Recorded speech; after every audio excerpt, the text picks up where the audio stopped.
اپنی صلاحیتوں کا لوہا منوانا یا کریئر بنانے کے لیے کام کرنا۔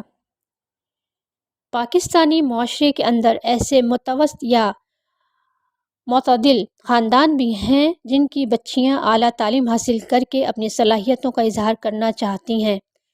ملکی ترقی کے لیے مختلف شعبوں میں وہ اعلیٰ درجے کی تربیت سے بہرہ مند ہو کر اعلیٰ عہدوں تک رسائی حاصل کرنے کی کوشش کرتی ہیں اور بیرون ملک سے بھی تربیت لے کر آتی ہیں۔ بہت ساری خواتین جن کے معاشی حالات اچھے ہوتے ہیں وہ ڈاکٹرز بن جاتی ہیں۔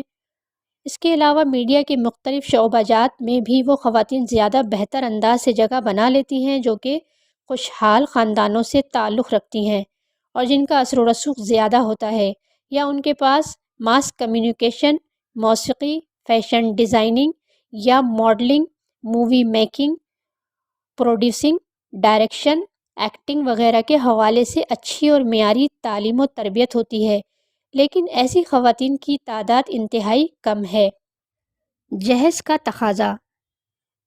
ہمارے معاشرے میں خواتین کا ایک بڑا حصہ اس وقت جہیز کے حوالے سے معاشرتی لعنت کا شکار ہے۔ جب بچیوں کی شادی کے لیے جہیز کے تقاضے کیے جاتے ہیں تو پھر انہیں کام کے لیے گھر سے نکلنا پڑتا ہے۔